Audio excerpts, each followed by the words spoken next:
Hello बच्चों, मैं आपका विज्ञान शिक्षक कमलेंद्र हूँ। आज हम लोग कक्षा 9 विज्ञान के अध्याय 1 हमारे आसपास के पदार्थ के अनुच्छेद 1.3 पदार्थ की अवस्थाएं के अंतर्गत क्रियाकलाप 1.9 को समझने का प्रयास करेंगे, जो कि ठोस अवस्था से संबंधित है।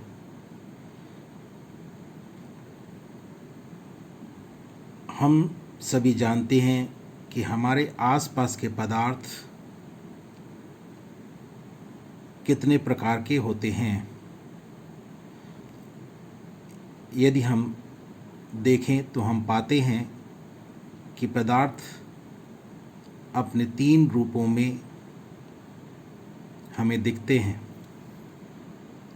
ठोस, द्रव और गैस। पदार्थ की ये तीनों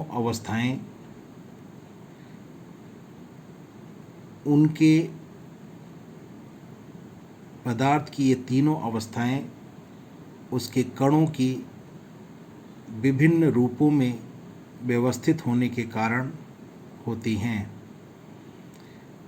आपका क्रियाकलाप 1.9 पदार्थ की ठोस अवस्था से संबंधित है, जिसके अंतर्गत आप देख रहे होंगे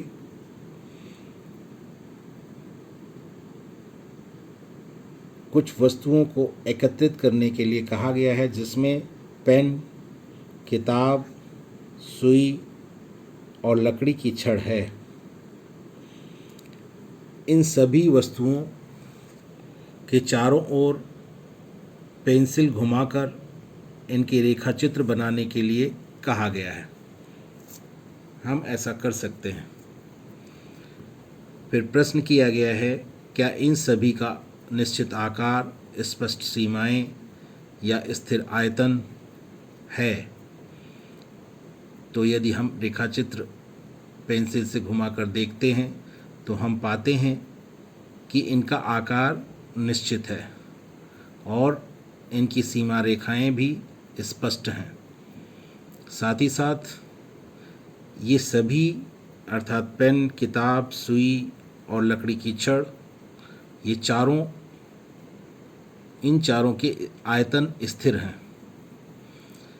इसके बाद इस क्रियाकलाप में कहा गया है कि इन पर हथौड़ा मारने, खींचने या गिराने से क्या होता है। तो आप सभी जानते हैं कि इन पर हथौड़ा मारने से पेन, किताब, सुई और लकड़ी की छड़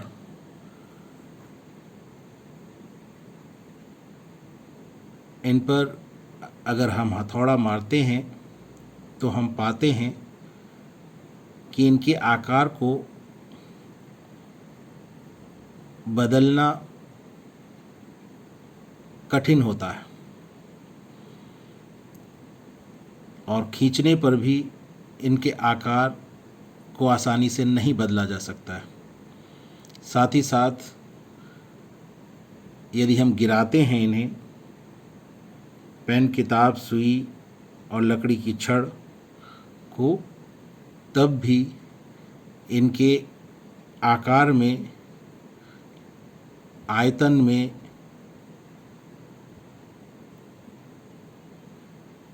कोई विशेष परिवर्तन नहीं होता है। इसके बाद इस प्रश्न में, इस क्रियाकलाप में एक प्रश्न और पूछा गया है कि क्या इनका एक दूसरे में विसरण संभव है?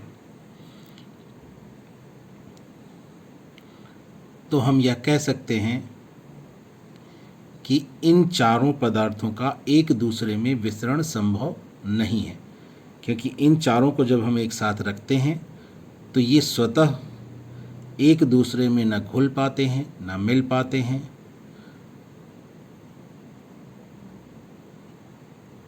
और इसी कारण हम ये कहेंगे कि इनका एक दूसरे में विसरण संभव नहीं है, क्योंकि हमने विसरण की जो परिभाषा पढ़ी थी या विसरण के बारे में जो हमने पिछले वीडियो में जाना था, उसमें यह बताया गया था कि पदार्थों का स्वतः एक दूसरे में मिल जाना, घुल जाना या एक दूसरे में फैल जाना, इसे ही हम विसरण कहते हैं या डिफ्यूज़न अंग्रेज़ी में कहते हैं। परंतु इन चारों में ऐसा नहीं होता है, ये स्वतः नहीं मिलते हैं एक दूसरे में।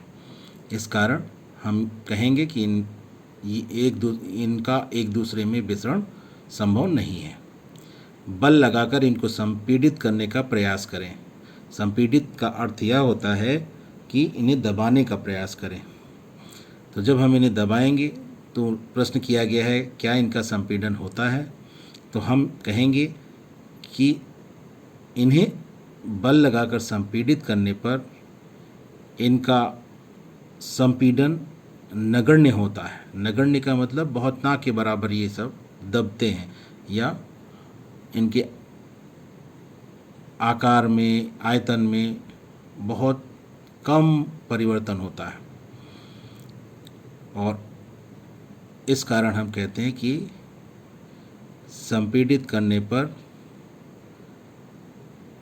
नगण्य संपीड्यता इनकी होती है, यानी ना गिनने के बराबर, बहुत ही कम जो होता है उसे हम छोड़ सकते हैं, जिसे कह सकते हैं। तो काफ़ी कम संपीड्यता इनकी होती है, काफ़ी कम संपीडित होते हैं। और इसके बाद हम इस आधार पर हम यह निष्कर्ष निकाल सकते हैं कि जो 4 वस्तुएं क्रियाकलाप 1.9 में दी गई थी, उन सभी का आकार निश्चित होता है, सीमाएं स्पष्ट होती हैं, आयतन स्थिर होता है और संपीड्यता नगण्य होती है। बाह्य बल लगाने पर जो ठोस पदार्थ होते हैं वो अपने आकार को बनाए रखते हैं, और इसी को हम दृढ़ता कहते हैं।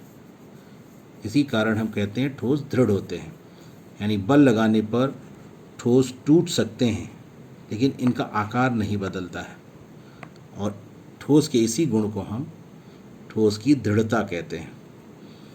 अब यदि हम रबर बैंड पर विचार करें, आगे इस क्रियाकलाप में कहा गया है कि रबर बैंड को हम क्या मान सकते हैं, ठोस मान सकते हैं कि नहीं, क्योंकि खींचकर क्या कहा गया, क्या खींचकर इसका आकार बदला जा सकता है। तो हम जानते हैं कि रबर बैंड को खींचकर उसका आकार बदला जा सकता है। ऐसे में पूछा गया है क्या यह ठोस है, तो हम जानते हैं कि बल जब हम हटा लेते हैं तो यह पुनः अपने आकार में आ जाता है, यानी जो इसका आकार रहता है उसी आकार में आ जाता है, और जो स्थान पहले घेर रहा होता है, यानी जो आयतन पहले रहता है वही आयतन उस समय भी होता है।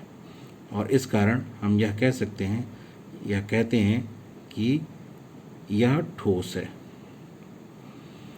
और इसी प्रकार एक और उदाहरण लिया गया है कि विभिन्न आकार के बर्तनों में रखने पर चीनी और नमक उन्हीं बर्तनों का आकार ले लेते हैं, क्या ये ठोस हैं?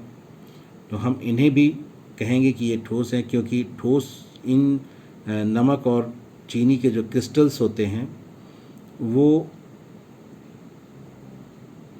ठोस होते हैं और उनका आकार नहीं बदला जा सकता है सरलता से, और साथ ही साथ इनका आयतन भी निश्चित होता है। और इसके बाद स्पंज के बारे में कहा गया है कि स्पंज क्या हैं, क्या यह ठोस हैं, और अगर ये ठोस हैं तब भी हम देखते हैं कि इसमें संपीड़न संभव है, क्योंकि स्पंज को आप दबाते हैं तो वो दब जाता है, यानी उसको संपीड़ित करते हैं तो उसमें संपीड़न संभव होता है। ऐसा क्यों होता है? तो स्पंज के बारे में आप यह कह सकते हैं कि स्पंज के बीच में जो छिद्र होते हैं छोटे छोटे, उसमें हवा भरी होती है, और जब हम उसको संपीड़ित करते हैं अर्थात दबाते हैं तो छिद्रों में भरी हुई हवा बाहर निकल जाती है, जिसके कारण उसे दबाना या संपीड़ित करना संभव होता है। और जब हम दबाना बंद कर देते हैं अर्थात बाहर से स्पंज को संपीड़ित करने के लिए जो बल लगाते हैं, उस बल को अगर हटा लेते हैं तो स्पंज पुनः अपने आकार को प्राप्त कर लेता, मूल आकार को प्राप्त कर लेता है। और इस प्रकार हम कह सकते हैं कि स्पंज का आकार और आयतन दोनों निश्चित होते हैं, और इस प्रकार हम उसे ठोस के अंतर्गत रखते हैं, अर्थात वह या ऐसा ठोस होता है जो संपीड़ित किया जा सकता है। संपीड़न क्यों संभव होता है वह आप समझ गए होंगे। और इस वीडियो में बस इतना ही, शेष अगले वीडियो में। धन्यवाद।